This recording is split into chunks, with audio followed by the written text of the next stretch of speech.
Hello and welcome to the CDCES's podcast, The Huddle, Conversations with the Diabetes Care Team.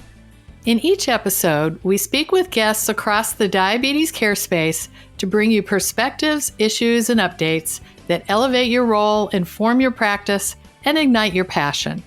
I'm your host, Jody Lavin-Tompkins, a board-certified nurse in advanced diabetes management and the Director of Accreditation and Content Development at the Association of Diabetes Care and Education Specialists.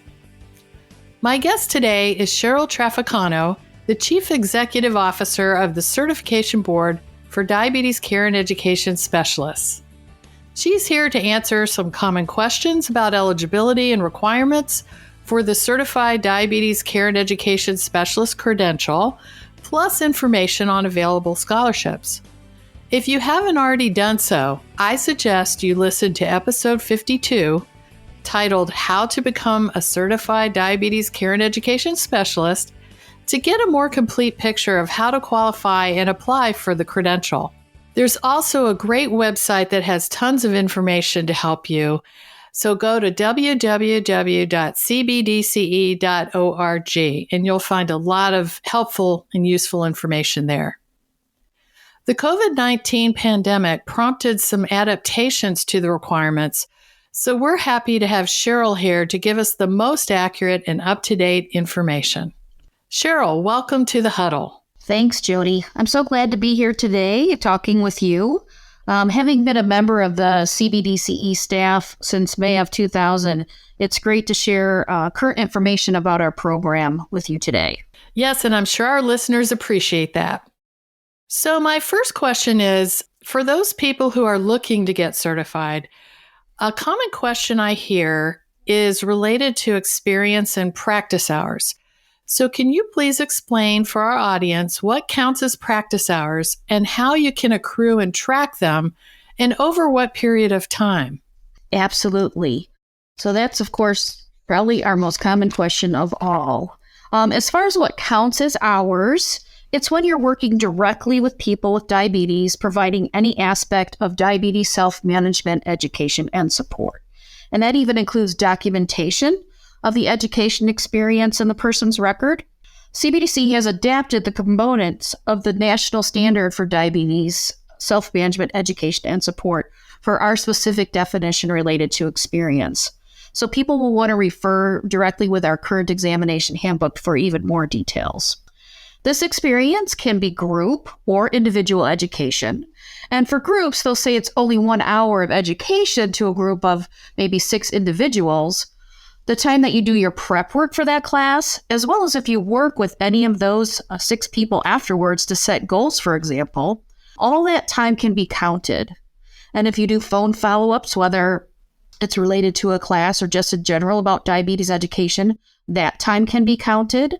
Telehealth in that same format can be counted.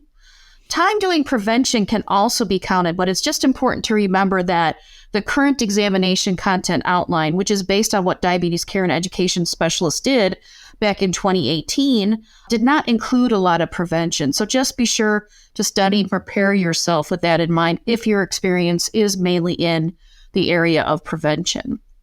As far as tracking your hours, for initial certification, we don't have a required form or log that has to be used or submitted for any of the diabetes care and education practice hours. The thing that's important is that you talk with your supervisor as far as how you are tracking things, because that is the person who's going to have to verify your practice hours if you get chosen for audit. That audit process is just random. But if you do get chosen for audit, you're going to verify all of your experience, which includes that practice. And so we recommend that you and your supervisor review the definition that we have of diabetes care and education for initial certification, and then come up with a plan about how best to track those hours. It could be a spreadsheet. It could be a record review over the past 2 weeks, and then you go forward using those same numbers. Whatever the two of you agree on as far as that goes is how you want to take care of tracking. And then as far as accruing that experience, right now it's over a 5-year period if that's needed. We're going to talk a little bit about the pandemic adjustments in a bit, but that's a little bit longer than it has been in the past. Okay, well, there are a lot more things that count towards the time than I realized, so thank you for that overview. And now I'd like to stay with the theme of eligibility. A common question is, do nurses need to have a bachelor's degree, and must their practice hours be full-time as diabetes care and education specialists? Very topical questions, Jody. So as far as the degree requirement for nurses, we do not require that RNs have that bachelor degree. As long as they hold a license as an RN, that's all that's needed as far as meeting that discipline requirement. And as far as when we talk about full-time or part-time for positions, and this applies not just to nurses, but any of our people who are working to become qualified, is it does not have to be full-time. The maximum people can claim in any 1 week is 40 hours. So you want to make sure that when you're tracking that you're not tracking more than that. But otherwise, you want to just make sure you're only counting time where you're performing that diabetes care and education. So things like teaching other health professionals or completing admin duties, conducting a community health fair, those kinds of things would not count as far as hours. But you definitely don't have to be full-time, and especially when you look at that 5-year period, people definitely can be working less than full-time in that role and be able to move forward with certification. Okay, and you mentioned that there were some adjustments made due to the COVID-19 pandemic regarding eligibility criteria. And I'm wondering, are those still in place? And what were those adjustments that were made? Absolutely. Let me go over those. So yes, those are still in place. And actually, we extended them even longer than we had originally planned to have them in place. So as far as the practice hours for those under the standard pathway, which is most individuals, you need that minimum of 1,000 hours of diabetes care and education over that max of 5 years. It had been 4 years in the past, but that 5-year window will be good actually all the way up through people applying in the year 2026, because we just want to make sure with a 5-year window, all of that, we know how there was such an impact of the ability to provide diabetes care and education during the pandemic in the last few years. So that's as far as the 1,000 hours. And then at least 200 of those 1,000 hours have to be in the 12 months prior to applying. Now, it used to be 400, or it typically is 400. So we cut that in half, and that's good through 2024. So it'll go back up to 400 of the 1,000 in 2025.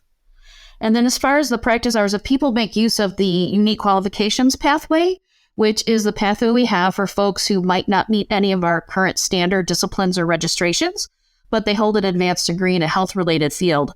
If people are pursuing that pathway, then they want to get a minimum of 2,000 hours of experience accrued over the 5-year period. And again, that's good through the year 2026. And then 200 of the 2,000 hours must be within the 12 months prior to applying. And that's good through 2024. Goes back up to, again, the 400 in 2025. So speaking of the pandemic, is there an option to do live remote proctoring for this exam and not have to take it in person? Yes, absolutely. We launched that in 2020. And so basically this allows folks, you can still do either or. So you can go in person to a test center, or you can choose live remote proctoring. So you can basically take it at any computer where you can work with the security protocols that are available. And you can test that. You could be a personal computer from home or work computer. You just want to make sure you do test it, because there are security protocols, and sometimes at work, especially in a healthcare system, you might not be able to work with a work computer for that protocol. But that gives you lots of flexibility. In person is, you can do the morning or the afternoon. With live remote proctoring, you can pretty much schedule around the clock. And it's been quite successful. We have about 20% of our candidates who make use of that option during any 1 month. And with very few issues, I have to say, as long as they do the prep work beforehand and just make sure that the computer can, make use of that security protocol. Well, Sheryl, this credential really showcases the diabetes care and education specialist, and we always need more of them. So if someone is challenged by the cost of the exam, is there any financial support they could apply for? Absolutely. So back in 2021, we launched a scholarship program, and we set it up to support many different aspects of diversity as far as our CDCES pool is concerned. And so it includes young professionals, professional discipline expansion, and other demographics, as well as those who actually work with underserved or under-resourced populations, or for those who might be veterans or in the military service or serve those populations. And so the people who are awarded those scholarships are able to take our practice exam and then also apply for the examination at no cost. And so that represents a total value of, just over $400. The program, and right now it will be annual, the program accepts applications mid-March to May 15th. And so again, we will open that back up for 2023. And though we had originally planned when we first launched on just providing 20 scholarships per year, we actually ended up awarding over 80 in our first year of 2021, and then we awarded 50 in 2022. And so we're hoping to award up to 50 scholarships again in 2023. So we're very excited to be able to offer that to folks to really support, the costs related to that, and also just helping to support the diversity in our pool of certificates. That sounds like a wonderful program. So thank you for going over that and for supporting everyone who's trying to obtain this credential. I also want to thank you, Sheryl, for taking the time to join us for this episode of The Huddle and for sharing information on this certification that is widely recognized by the community and helps our specialty maintain a high level of recognition and respect for their knowledge and skills. Jody, it was great to spend time today talking with you about our program, and we really appreciate the support of ADCES for both our individuals who are becoming certified and those who are currently certified. Well, thank you for listening to this week's episode of The Huddle. To access the notes and resources from today's episode, head over to diabeteseducator.org/podcast. And remember, ADCES membership gets you free access to resources, education, and networking that improve your practice and optimize outcomes for your clients. Learn more about what ADCES can do for you at diabeteseducator.org/join.